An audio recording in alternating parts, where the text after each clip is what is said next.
Hello, everybody, and welcome. Welcome to episode 17 of the Get Out of Your Comfort Zone podcast series. I am so excited for the guest who will be joining us today. Her name is Havonya, and she is a nomad living the van life. And not only that, she is a pearl. She is rare. She is a black woman who is living the van life. And I am so excited to share her unique journey in how she came onto this path so as to inspire other people of color, as well as other women, to take another look at this lifestyle and see if it would resonate with them. And so, as we wait for Havonya to join, I just wanted to let you know that we have 16 other episodes waiting for you on our IG page. And if you are on the go, you can listen to him on Spotify or Google Podcasts or Apple Podcasts. And with that, hello, Havonya. How's it going? It's all right. It's all right. Hell yeah. Hell yeah. How's the weather in Atlanta this Um, afternoon? it seems like I haven't been outside. I haven't put in woke up just to do it. It looks sunny. It Uh-huh. looks sunny. But I think it was a little cold earlier. Okay. All right. Well, Oakland is sunny this morning, so I'm very happy about that. If you're okay with it, shall we get started? Yeah, let's do it. All right. Well, thank you so much to our audience for joining. Today, for episode 17, I'm joined by Havonya. Havonya grew up in Washington State, in what she called a Black Brady Bunch family. And she had a pretty unique upbringing in that she was the only black girl in her high school, right? And despite being one of four black people in her school, constantly kept getting confused by the teacher. So that gives you a little bit of insight into her psyche growing up. She found herself being misunderstood and being boxed into the stereotypes of what it is to be black in the United States. However, at the age of 15, she got to experience life anew when her family moved to Atlanta. She describes it as a very positive culture shock, being able to see her people living all the facets of life, right? It also affirmed her existence as a black woman and also fueled her expansion to better understand and appreciate her very rich cultural and racial heritage. How do we do, Havonia? It sounds good. It sounds all right. All right. So, um, can you share the story of how we met and how our planets bumped into each other? Um, well, we actually met at a Berkeley poetry slam. Mm, You were performing, and I was there performing, or not performing. Well, I was not there performing. I was there supporting a friend that was performing. And we were just kind of outside talking to another performer, and you came outside with all your vibes, and had something going with that performer where you were like encouraging him to use the new technique that he was developing, and you were like, "Oh yeah, I'll pay for your gas to go to this one specific slam," and I don't even know where it was, but there's this place that I want you to go, and if you go, I'll pay for the gas for you to get there. And I was like, "Wow, got vibes." And somehow it was mentioned that you do car living and that you travel and you're a nomad. And the friend that I was with, he Mm. actually was like, "Oh yeah, she does too." And that's kind of how we connected. Mm-hmm. Yeah. And that was, I want to say, about a month ago. Yeah. Um, and it's really interesting because um, you weren't the one who shared that you're in van life. Can you tell me a little bit about that? Can you tell us a little bit about that? Um. Well, one, when I go out, I'm a little bit more introverted. Mm, And so the friend I'm talking about just joined. I can see that he just joined. But when I go out with, I'm a little more introverted. I keep to myself. I'm uh, more observing and things of that nature. So I don't really share much mm, about my personal life. But I also had, I wasn't, it didn't dawn upon me to do so really because I don't really like saying, "Oh yeah, van life, bus life, yeah. that's me." It like we talked about it as far as like it becomes an identifier. Mm, Like I don't like sharing it as far as it being because after a while it becomes like, "Oh well, this is the only thing that's interesting about me. Please listen to what I gotta say." It's like one of those hooks that you write in yeah. like a paper, like you get the attention and then yeah. Yeah, I feel you on that one. And whenever like it comes up in a magical way like this, because when your friend, I guess when it came up, um, I know that I instantly felt a connection to you because you recognized the sign, the magnet on my car, on my Sheila, and you had noticed it before the show, right? So for those of y'all that don't know, I had this wild idea, or somebody gave me this wild idea. I don't even remember anymore. To like create these two magnets, whatever, 3 feet or 2.5 feet by 1.5 feet, that sort of promote the podcast and the IG. And turns out people actually notice. I definitely know. I think I noticed that it was like once you start living in the nomadic life, you can kind of see like, oh, that person kind of like lives in that. Like you could see small things that Yeah, indicates that people may live in their vehicle.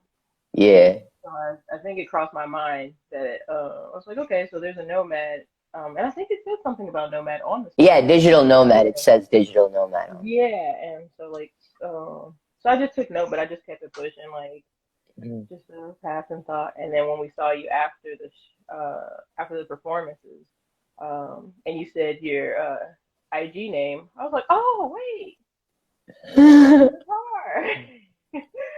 Yeah, because it's a very like it's your IG name is very noticeable, like That's good feedback. I memorable. appreciate Yeah. that. I appreciate that. All right.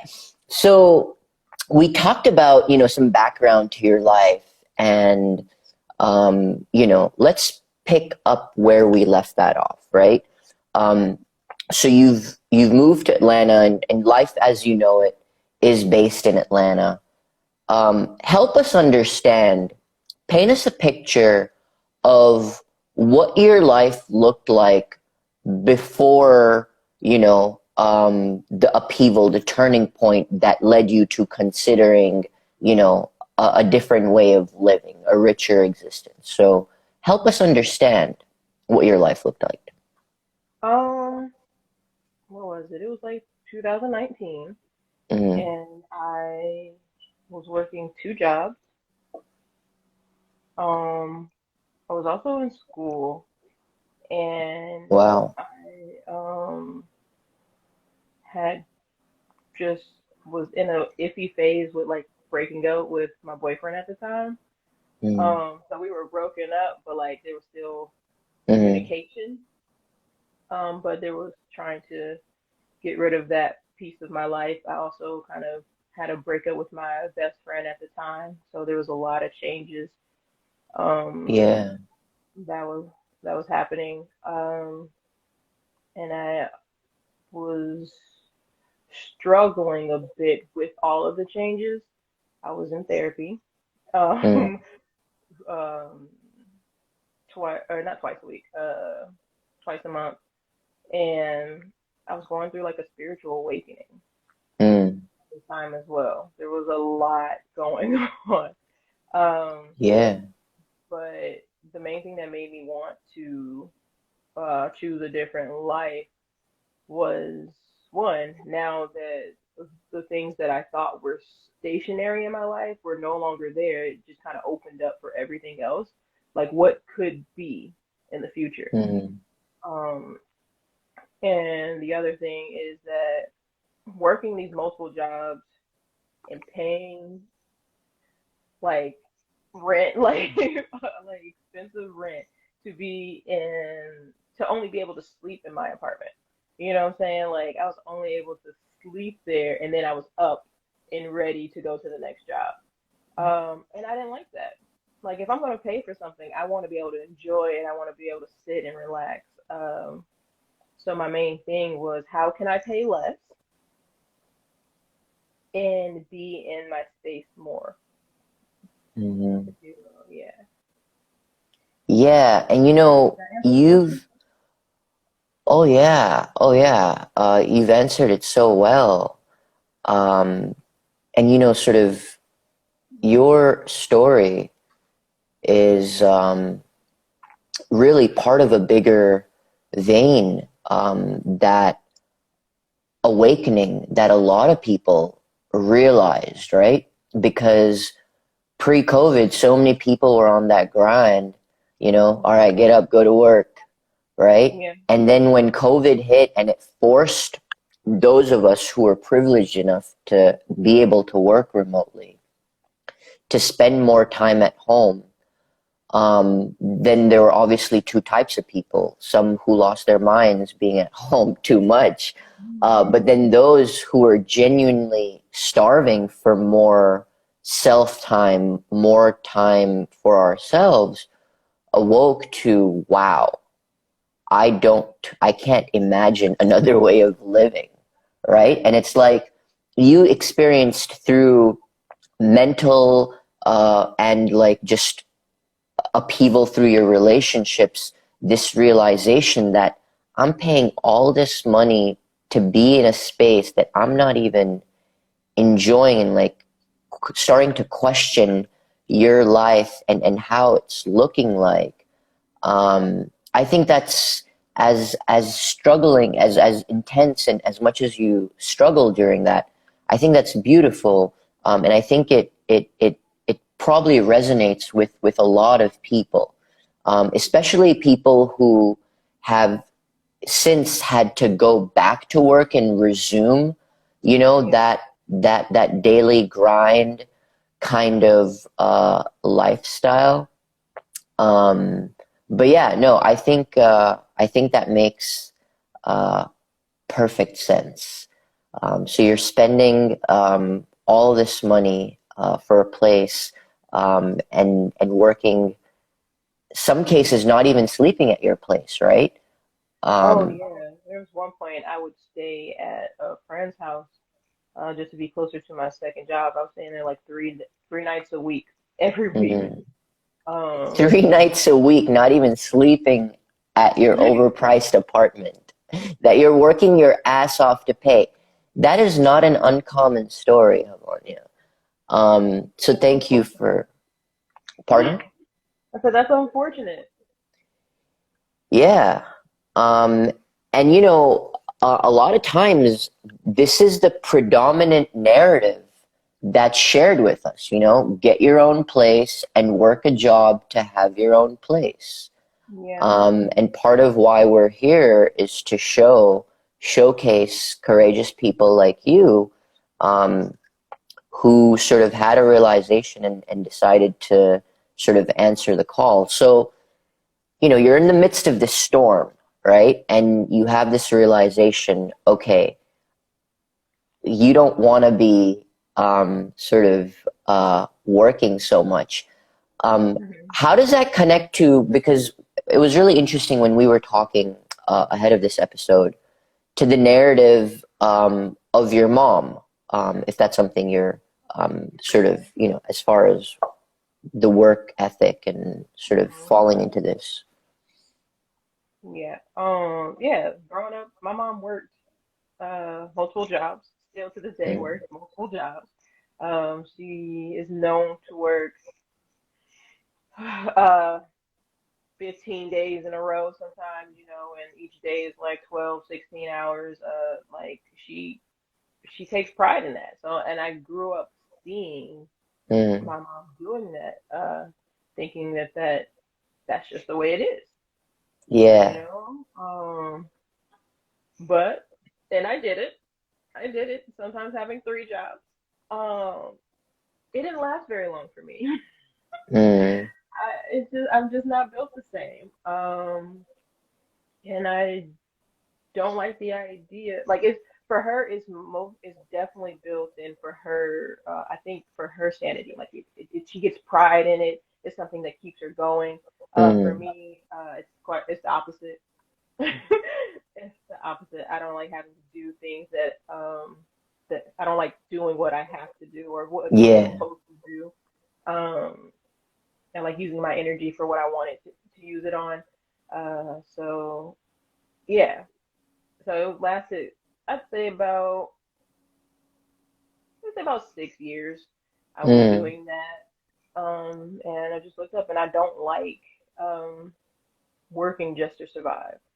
mm, Every time I looked up, I wasn't able to spend time with my family members. Like I've never really spent Christmases or Thanksgiving with my family because, like, oh, let me get that double time. Let me do this, or maybe I don't have enough money to travel to California. Um, mm. there was always some issue or excuse as to why I needed to work instead of building my relationship. Yeah. I mean, I'm an immigrant to this country, and as an immigrant, we're known for having a very, very strong work ethic. And I myself, and then watched my parents for a lot longer than me put in 80 hours a week, you know, Yeah. like it was nothing, but it was something. And I was lucky that, I obviously saw people around me not doing that and seeing sort of what else they were able to do with their life. And I was like, I want that. Yeah. So yeah. So getting back to it, you're in the midst of this grind, right? And you're going through this upheaval, and you realize the predicament of just the absurdity of working as much as you are just to sort of have this apartment. So once you have that realization, um, what steps do you take? What are some of the ways in which you try to change the course of your river of life? Like how did I start the process of Hmm. going into this? Yeah. Because Um, a lot of times, when we're in our comfort zone, it's like a rut, it's like a groove. And a lot of times it's mhm. deep, right? So how did you start the painstaking process of like rechanneling your life? I think I think that goes back to what I was saying before. There was a lot of loss in the moment that I was Mm, going through during that time, and so like things that I thought that kept me secure, I mm, put a lot of weight in those things that made me feel secure. They were no longer there. So I had to mm, find a different way to build my own security, my own foundation. And so that meant like everything in the spiritual awakening, like everything was open. Like there was so many possibilities. So it wasn't really how can I get out of my comfort zone, because it was more so like, oh, I was forced out of it. You know, Mm. I was forced out of it and trying to like reach and grab for some type of surface or like something to keep me comfortable, Mm. some type of foundation. But it went through the process of, again, the thought of how can I save money and live comfortably and possibly travel, you Mm. know? And I went through the YouTube videos like everyone else Mm. of trying to figure out, or I don't even know if I like specifically search. I think it was more of like a algorithm thing. It popped up Mm. of like tiny homes or something, and from tiny homes it went from trailers to trailers and went to like okay, so how can I buy a truck? And then from trailer it went to RV, and from RV it went to like schoolie. Mm. Um, but I felt like the schoolie was too big, and so somehow I ended up on vans and realized Mm. that people live in their vans, and I was Mm. like, oh well, this is it. I can do that. Yeah. Um, and I just decided like I can do that. I want to do that. It like kind of lit something in me, and when I told my mom about it, I was like, Mom, guess what? She was like, what? I'm gonna live in a van. Like I told her, I'm gonna live in a van. She's like, I don't agree with that. I was like, excellent, but I didn't ask you. I didn't ask you if you agreed. I'm telling you that this is what I'm gonna do. And so she had a little bit of resistance at first, but then from then on, it was like, oh, well, did you see this RV? Did you see this van? Oh, look at this video right here. You know, like she got on board real quickly. And actually, she just this weekend turned her car into something that she can sleep in, because she works out of away from her house like a couple days a week. So she Uh, camps out, and so she's starting to camp out in her car now. So this wow. weekend we did the first time she like actually she found out how to lay the seats down and figuring out a sleeping arrangement. Yeah, like so. So you inspired the woman who called you crazy to start. That's quite the story. Um, Mm, Thank you so much for sharing that. Um, you know, you when you were talking about, sort of how the algorithm suggested the videos, and how you started to sort of go through this mental process, um, you arrived at this conclusion that says, I can do this, I'm going to do this. But before mm, you arrived there, as you were watching this content, um, most of the people who've created that content don't look like you or I, right? right, Was there right. any kind of mental block to say, oh, this is cool and all, but I don't know if this is for me because I don't see people like me doing this? Or was that something that didn't even cross your mind? Um, no, it wasn't I didn't feel any limitation because I didn't see people that look like me. Yeah, At all. But also, I'm the type of person that if I find interest in something, I'm gonna yeah, put black in front of it.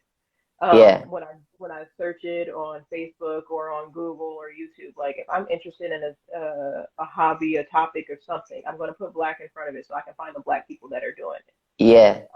And so I was able to find a couple of YouTubers um that were black and doing RV life and van life and things of that nature. Hell yeah. So, but also, yeah, that wasn't something that I felt limited by at all, Hmm. because Okay. at that point, yeah. So tell us a story about your first van and the room for rent. Oh, I'm sorry. Um, Can you repeat that? Tell us the story about, the first van that you got, right? And your room for rent. So that helps us understand part of your process for Okay. how you started to divorce your old life. Um. So once I decided that I wanted to do van life, I Mm. think it was like a 3 month process. My AirPod is dying. It's okay. Um, it was like a 3 month process where I was just like, before I got my van, Mm. I was already looking, and and it was an old news van. Mm. Uh, and it kind of looked like a cable van, but it had like a mid top, and you can walk. It had this ladder that you can walk up top, and I love that. And I started the process of trying to like um, tear it down. It had like this Mm. really ugly red carpet in it all over. I don't know why. Mm. And I tore all that down, realized it was a lot more far gone than I thought. Mm. Especially when it started raining, there was leaks everywhere. Um, and so it got overwhelming. So I kind of just stood still with the process of building my bus or my van. This is a van. Mm. Um, and then I didn't do anything with it for Mm. a year. But at one, but when my lease was up for my apartment, I ended up selling everything, including my Mm. car. Sold my car. Um, sold everything I could in that apartment, and to a room for rent. Mm. In a very small room, which just so happened to be a little bit bigger than my as far as the living space. Mm. Can you hear me? My AirPod just died. Yeah, I can hear you. I can hear you. Go ahead. Um, so it was a little bit bigger than my van living space. So I would measure Mm. ever. So I moved into this room for rent. I sold my bed, and I ended up sleeping on this lawn chair. Uh, I slept on my bed, really skinny. It's not twin size. It looks like it's about twin size. It's not. And I used the cushions from my old couch on top of it, and like use some mattress pads to try to like make it more comfortable. Didn't work. But for like 2 months. Um, before I decided, let me go ahead and see what it's like to build a bed. And I went to Home Depot and just looking around and see what I would need or what I would need to do. Just kind of do a dry run.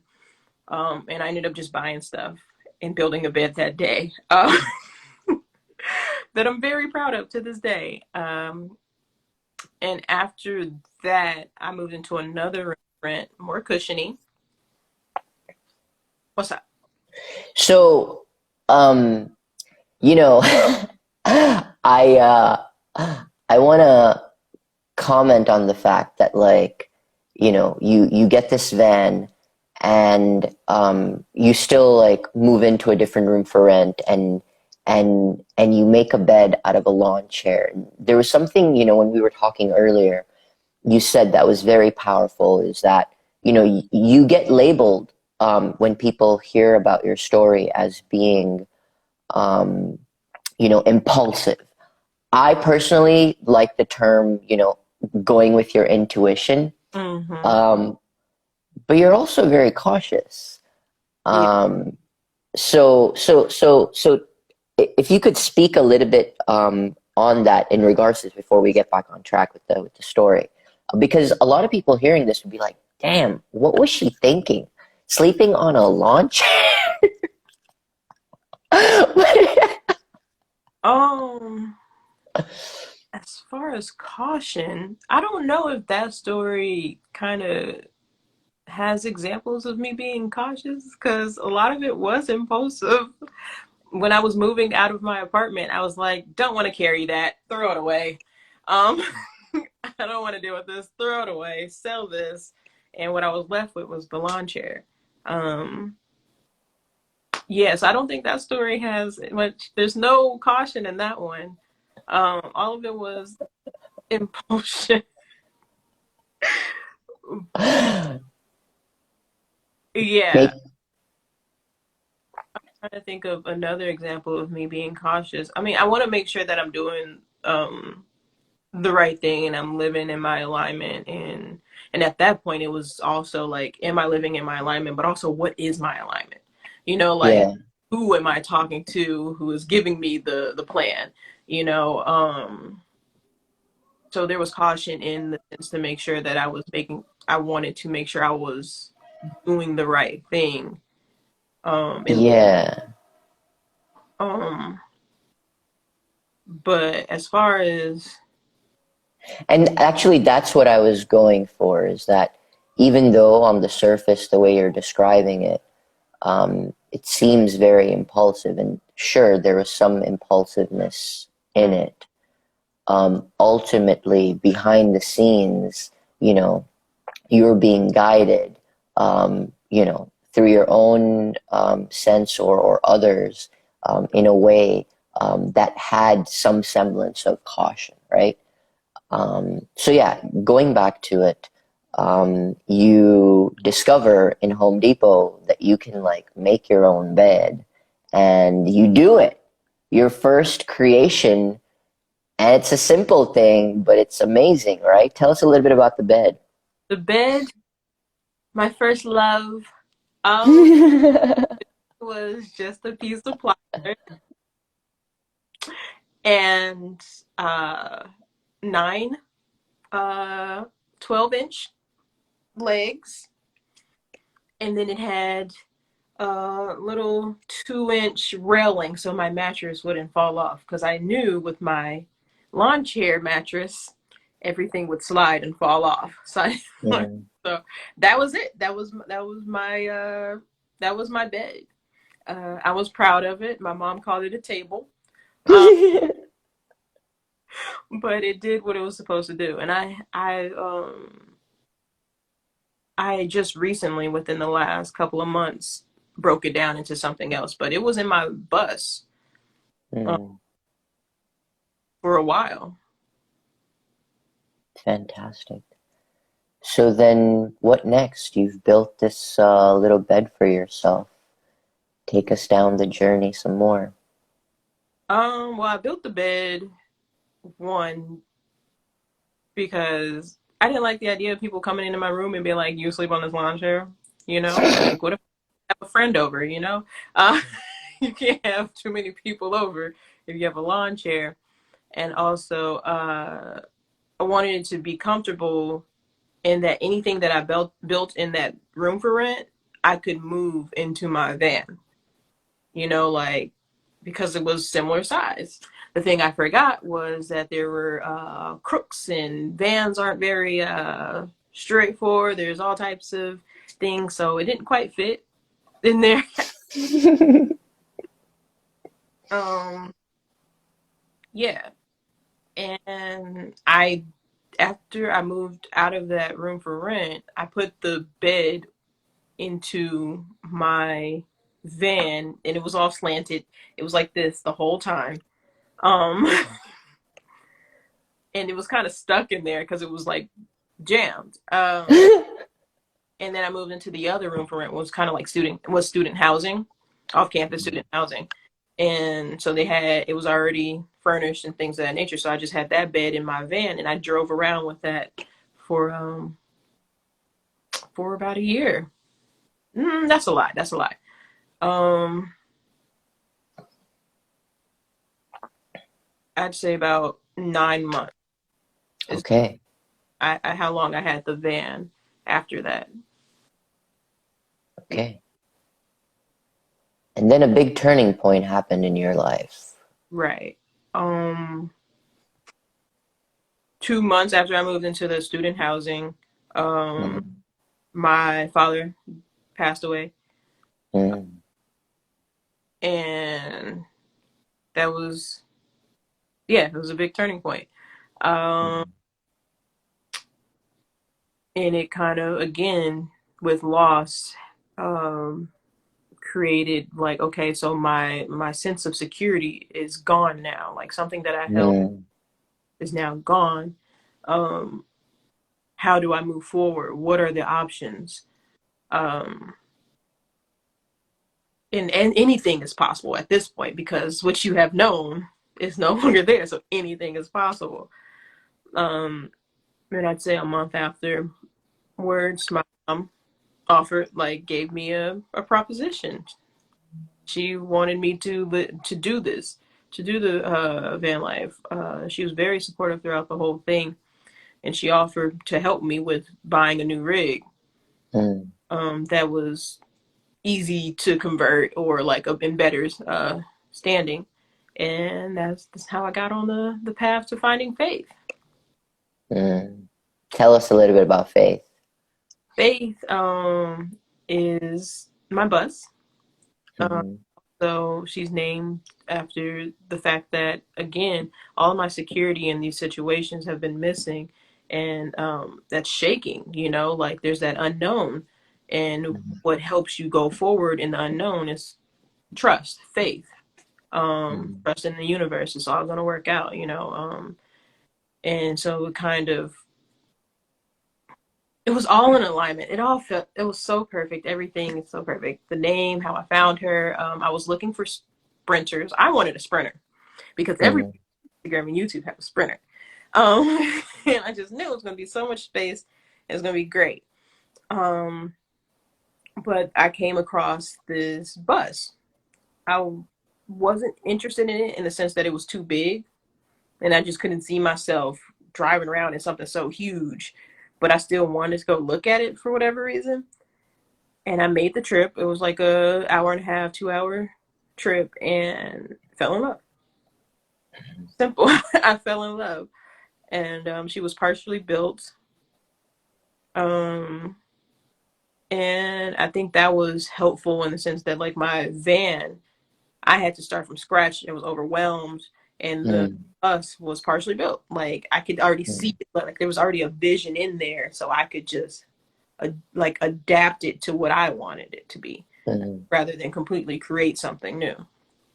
Mm-hmm. And yeah, so went out there to see Faith, fell in love, went home, looked at another bus. Oh, now I'm on the bus train. Like now I'm like, oh, let's look at buses. Went to go look at another bus, wasn't feeling it, and then, or it didn't compare to Faith, you know. Mm-hmm. Um, Yeah. and I would say a week and a half, 2 weeks later, I had Faith. Like she was mine. And looking back on it, I remember I just looked at my journal on an entry of me and my manifestations and everything of like how, like, the perfect van or rig that I wanted for living in and moving in. And then 2 weeks later, it's like, I got faith, like on the next page, it's like, I got faith. Um, so it all just kind of worked out. It was a special time in life for real. Um, yeah. That's amazing. Thank you for sharing that. And actually, you reminded me of a very important question, right? And this is something that came up in our conversation, which was as part of your spiritual upheaval and just this big shift in your life, something that you grappled with. And I think this will resonate with a lot of people is how do you know Mm, when uh, the universe or God is just putting a bump in the road for you to persevere and overcome versus God or the universe telling you that this is not your path, yeah. Yeah. right? You found yourself asking that question a lot. To this day, still, I asked this question last night. I was on the phone with someone. I asked it last night. Mm-hmm. Um, yeah, when I bought my first van, there was a lot of bumps. Mm-hmm. Like he lied about the leaks. You know, he had a lien on the title. Like he sold the title and had to pay the debt, and he didn't have the money until after I paid Mm-hmm. for the bus or the van. And so like there was a lot of humps that felt shady. And so I was like, okay, so what's going on? Am I on the right path? And I think ultimately, I don't know the answer to the difference, but I think specifically Yeah.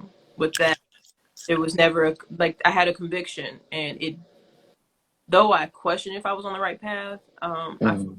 me for like in myself, it just made sense to do the van life, the bus life. Um, so I didn't. It's really hard to explain. Yeah. I know when we were talking about it, you said that there was a sense of deep knowing, Yeah, despite, um, and did therapy help at all with parsing through all the bullshit, to understand? yes, therapy saved my life. um, therapy saved my life, and it definitely helped with figuring out what was me overthinking in Mm. my own way. Um, so yes, therapy was amazing. I recommend it to everyone. Everyone go to therapy. Um, Here, here.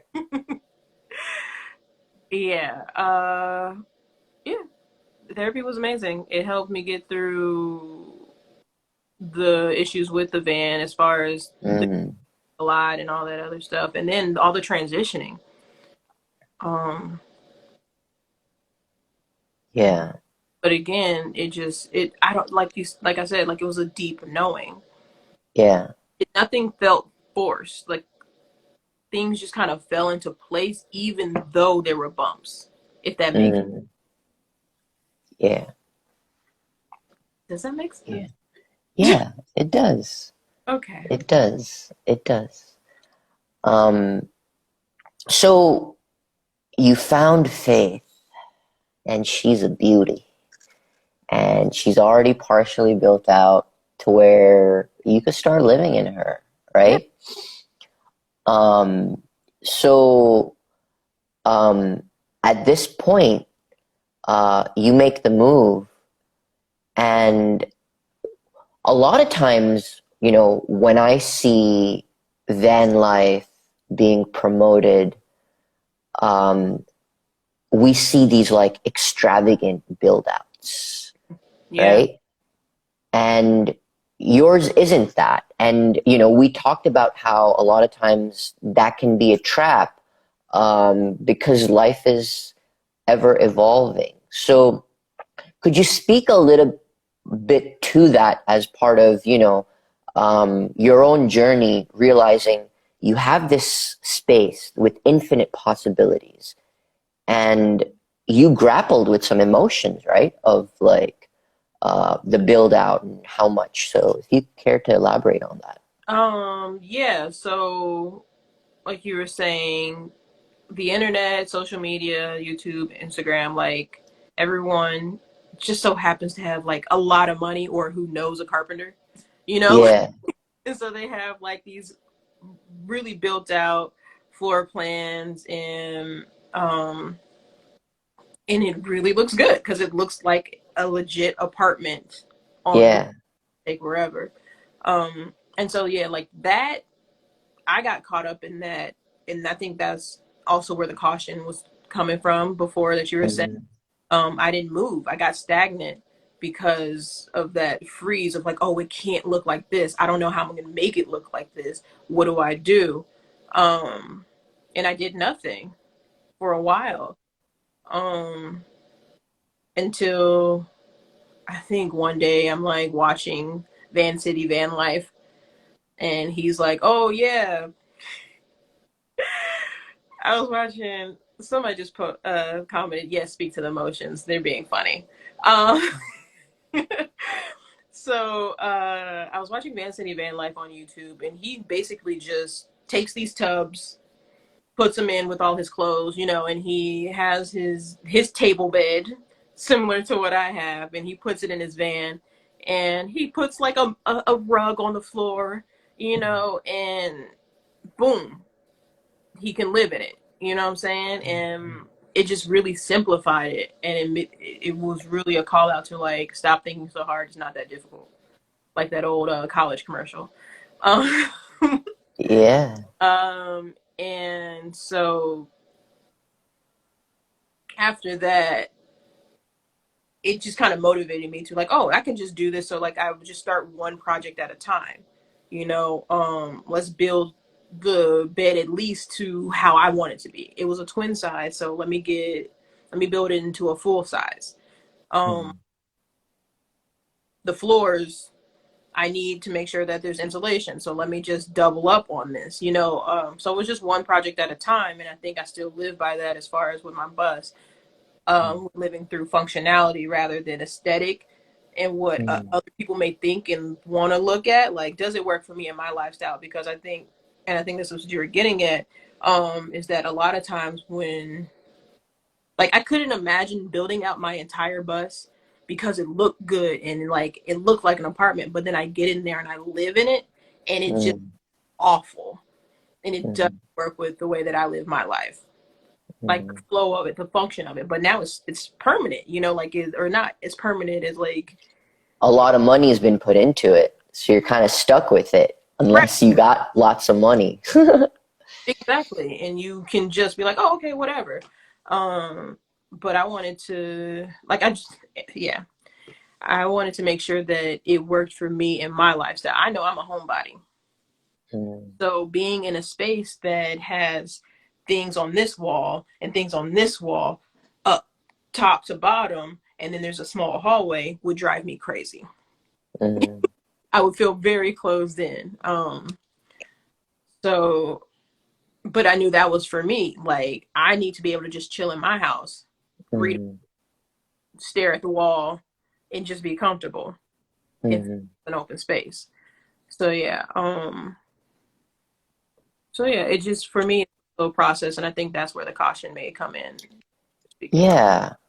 And I think the other point that really resonates with me is, uh, again, people can create a mountain out of a molehill to say, oh my God, okay, I want to do this van life. But then they look at the template of like starting out with this unbuilt van and they're like, how am I going to go about creating this? And then they look at how much it costs to have these complex build outs and like, fuck, I can't afford that. And there goes that dream. It doesn't have to be that way. yeah, You can start, minimalism is a virtue that I live by. So yeah, thank you for sharing that.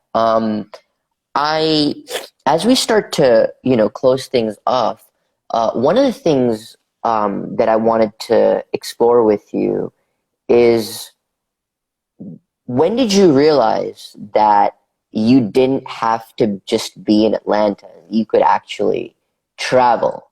Because when we were talking, it sounded like you just wanted a place to live and be stationary, station or in one place. yeah, But traveling was a more, eventual development. So help us understand that journey. yeah.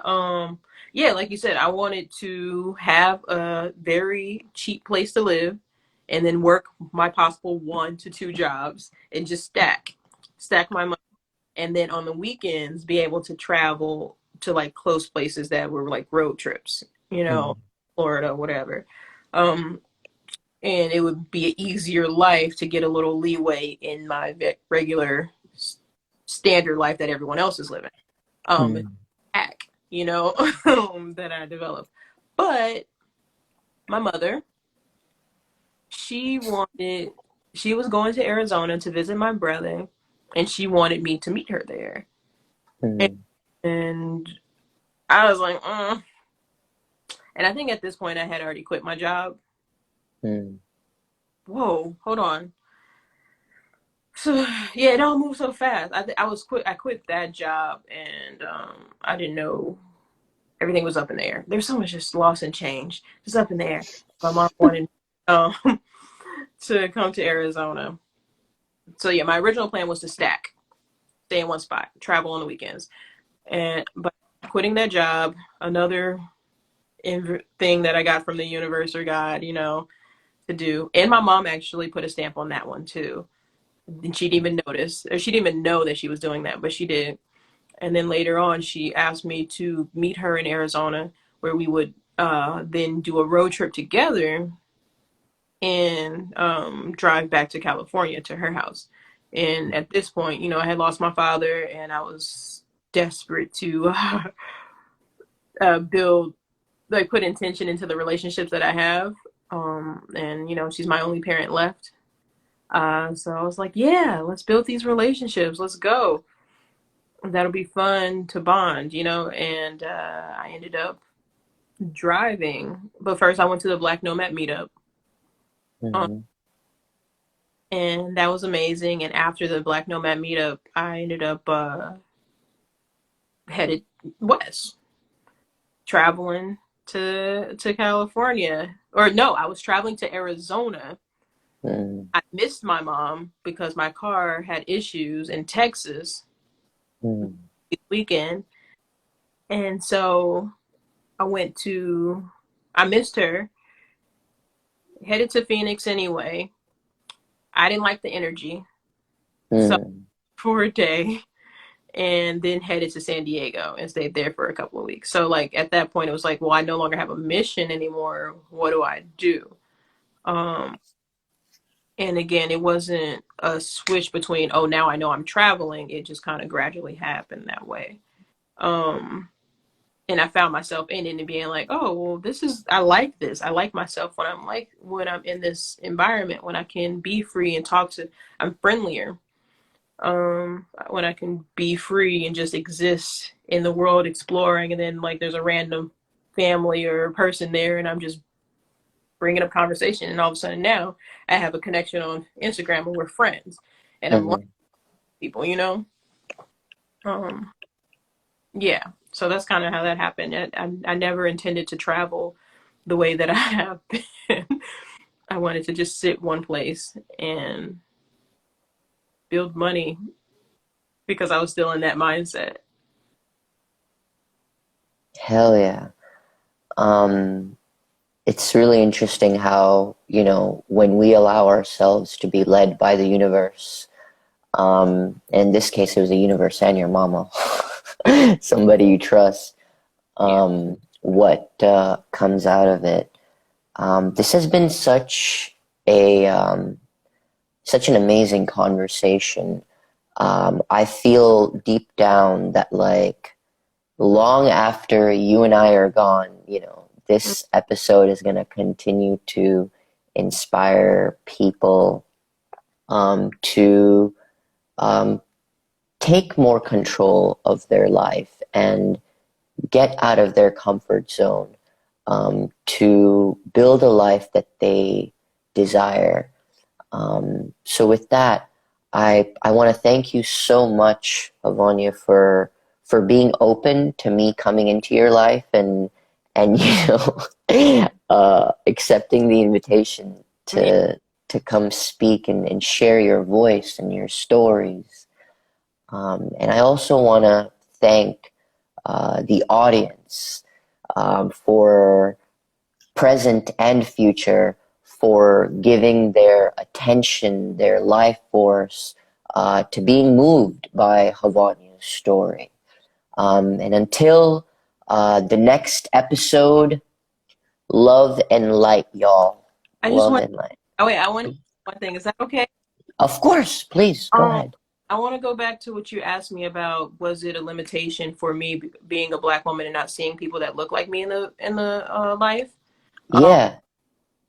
it wasn't necessarily something that stopped me from doing it, but I do, and I have had conversations with other people who have had that fear, that blockage right there. And so I just want to say that there are avenues.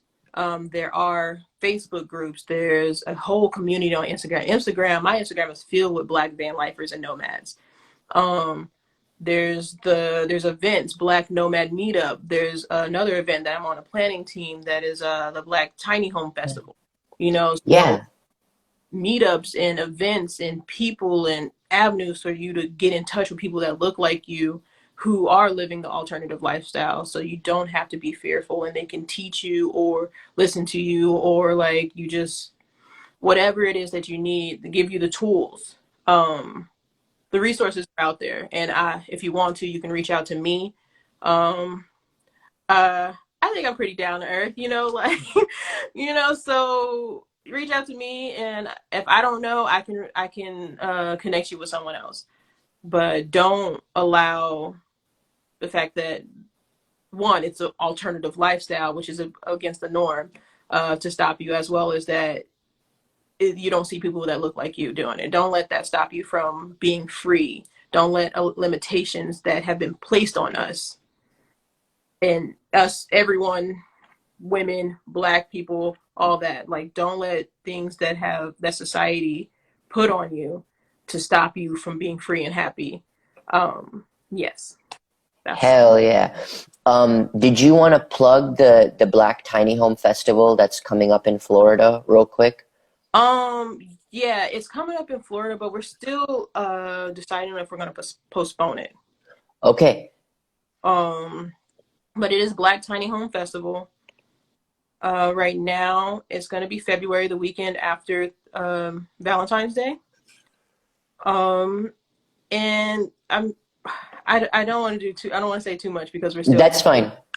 I will put Havonya's Insta info so anybody who watches this episode here or on Spotify, you'll be able to easily um, be in touch with Havonya.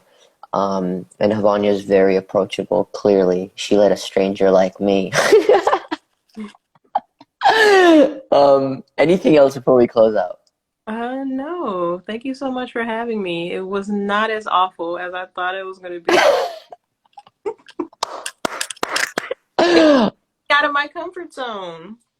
Hey, hey. All right, y'all. On that note, love and light. Thank you so much. Bye now.